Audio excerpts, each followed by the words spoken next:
Não, é estressante, quase que eu não chego. Eu fiquei 2 horas na fila do banco para pagar aquilo lá, é um absurdo. Já tá? Depois de um período calmo, sem muitos altos e baixos, o mercado acordou nervoso hoje. Muitos afirmam que ele passa por uma depressão profunda.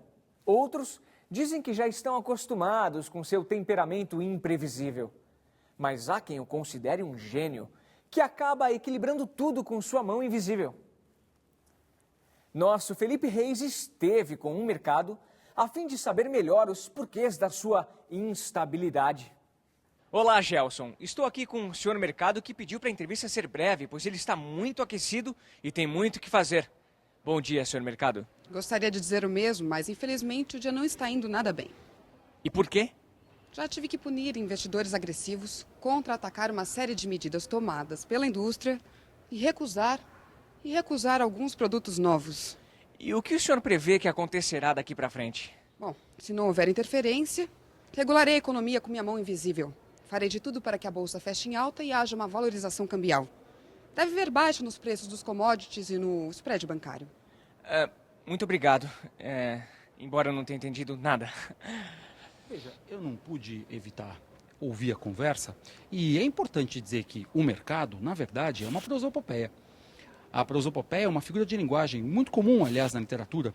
Por meio dela, você atribui característica humana da persona a elementos que não são humanos. No caso do mercado, por exemplo, nós temos, na verdade, um conceito teórico. É um construto teórico da ciência econômica que, no noticiário, é muitas vezes interpretado pelo leitor como um ente real, assim, de carne e osso, né, responsável por todo o funcionamento da economia. E por que o mercado é sempre culpado? Veja, isso é bastante conveniente, não é? Porque você atribui a um ente imaginário toda a responsabilidade sobre a especulação e tudo aquilo que muitas vezes traz bastante prejuízo para as finanças nacionais e de cada um. Bom, muito obrigado pela ajuda. Não, por isso, disponha. Agora eu consegui compreender. Hã? É surreal, não? Não sei. Não sei. Interessante. Mas, para saber mais sobre o mercado, nosso Felipe Reis foi conversar com quem entende do mercado. A comentarista de economia, Denise Campos de Toledo.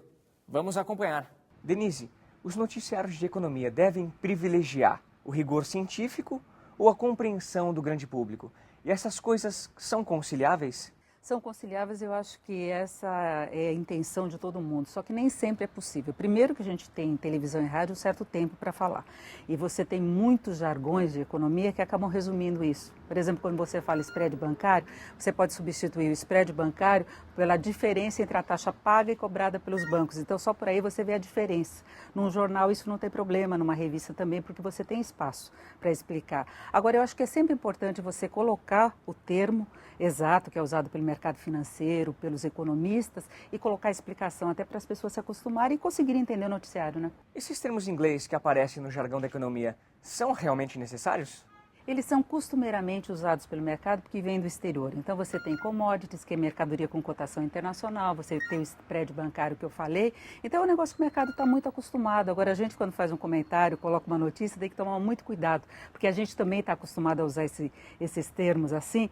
E aí tem o problema de você de repente achar que é comum, que todo mundo entende, a pessoa às vezes não entende um termo básico, não só em inglês, em português também. E não há uma tradução adequada deles para o português? É como eu disse, você tem essa dificuldade de você ter que explicar demais, não ter uma palavra exata que defina. Por exemplo, commodity você pode até colocar mercadoria, mas não dá exatamente aquela definição que é um produto comercializado no exterior, que é tipo metal, petróleo. Então é muito difícil às vezes você conseguir captar isso. E também o nível de dificuldade das pessoas para entenderem, eu acho que tem muito a ver com a falta de atenção ao noticiário, a falta de preocupação de entender. Às vezes uma coisa que faz parte do dia a dia da pessoa, uma palavra inadimplência, por exemplo, que é quando a pessoa deixa de pagar uma dívida, às vezes ela está nessa situação e ela não entende o noticiário. Há uma certa preguiça em entender a economia, viu?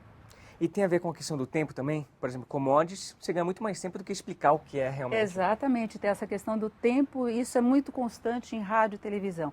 Agora, eu ressalto essa importância das pessoas começarem a se informar melhor, até para saber o que pode afetar o bolso no dia a dia, as finanças pessoais. Então, são termos que acabam virando uma coisa comum. Taxa básica de juros é a taxa Selic. Então, é importante que você saiba para entender o noticiário, o que é Copom. Agora, a gente tem que ter essa preocupação sempre de tentar fazer a linguagem mais acessível possível para a população toda, né? E por que o mercado ganhou essa personificação? O mercado está nervoso, o mercado está calmo? Porque o mercado quase sempre age como consenso.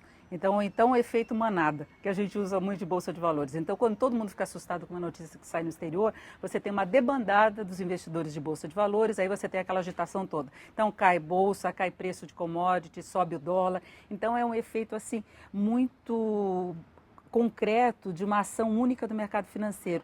Do mesmo jeito, quando o mercado começa a prever uma inflação mais alta, é o mercado que, na média, trabalha com essa inflação. Então, para você resumir, trata o mercado como uma entidade, né, como uma pessoa mesmo, porque ele acaba definindo uma certa tendência. Então, trabalha com projeção de crescimento da economia, de projeção de inflação. Então, é o mercado. Quando a gente fala isso, é todo o mercado financeiro, os analistas de bancos, os economistas, os operadores que trabalham com determinadas previsões ou agem de determinada maneira. Você disse que as pessoas têm que se familiarizar mais com o economês. Como o jovem poderia fazer isso? Ler o noticiário com atenção, ouvir o noticiário com atenção. Sabe, não com preguiça e falar, eu não entendo disso, não entendo nada, mas presta um pouquinho mais de atenção, que não é tão difícil assim, não é um bicho-papão, não, a economia. É uma coisa que faz parte do dia a dia, a economia interfere em tudo, pode interferir até no resultado das eleições. Né?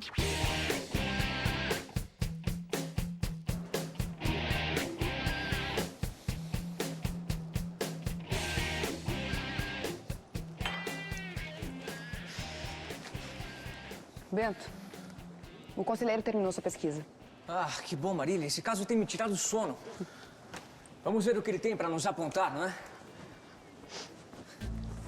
Obrigado, senhor. Tchau. Conselheiro, concluiu alguma coisa? Vejam. Ouviram do Ipiranga as margens plácidas de um povo heróico, o brado retumbante. Dissecando os versos, percebi que as palavras não estão na ordem direta. Veja como fica a frase se trocamos a posição das palavras e colocamos tudo na ordem direta. As margens plácidas do Ipiranga ouviram o brado retumbante de um povo heróico. Muito bem, já dá para entender melhor. Mas o que significa plácidas e brado retumbante?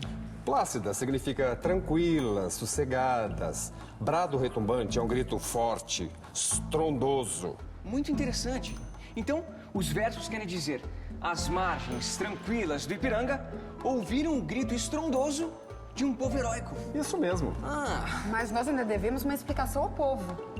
Gente, por que Osório Duque Estrada, o autor do hino, escreveu os versos de maneira indireta, se isso só dificulta o entendimento? Bom, isso é uma questão para Gilda. Vou solicitar a pesquisa agora mesmo. Estou ligado no movimento, Marília. Já estou pesquisando.